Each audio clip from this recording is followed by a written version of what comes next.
speak up for me? Yeah, I will try.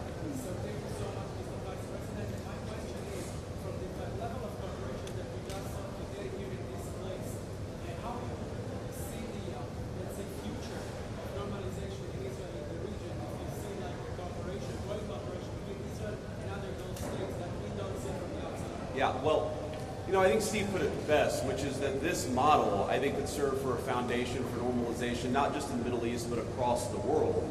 Because what we're taking, again, is a long-term, protracted conflict with two enemies who really don't like each other, and we're actually creating a model that can lead towards sustainable peace. Now, we know that a lot of our Gulf Arab friends would like to have normalized relations with Israel. We know that getting this peace on a sustainable pathway is sort of the critical first step of that. But look, I feel very optimistic about where we are. Knock on wood, you never know how this stuff is going to go.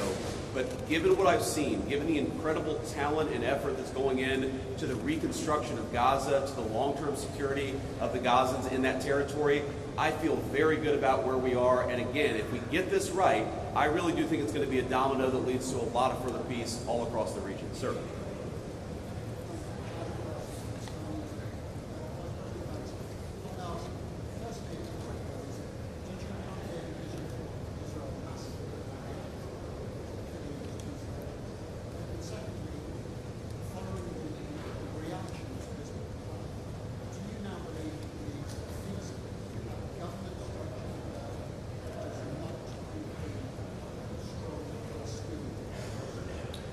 Well, so on the first question, no.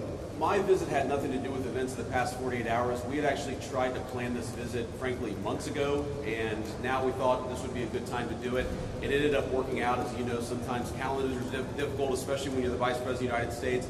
But I wanted to come. I wanted to check in on things. I wanted to talk to the troops who are working very hard to coordinate this massive relief effort. And I wanted to just see how things are going and put some eyes on it so I could call the President of the United States and actually, it's one thing to read about it. It's one thing to talk with Jared and Steve on the phone about what's going on the ground.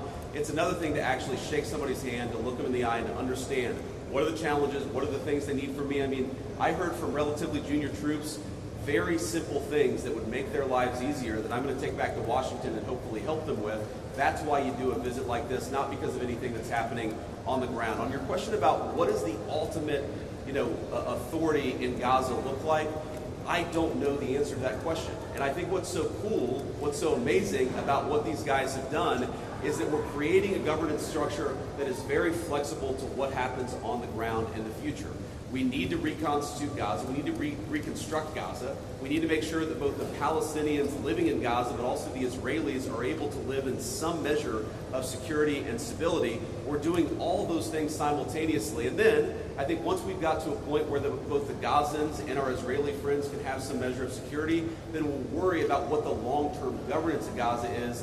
Let's focus on security, rebuilding, giving people some food and medicine. If we get to the point where we're arguing exactly what the governance structure in Gaza is long-term, then we should pat ourselves on the back. That's a very good problem to have, but I won't anticipate that problem before we actually have it. I'll take a couple more and then we'll get moving.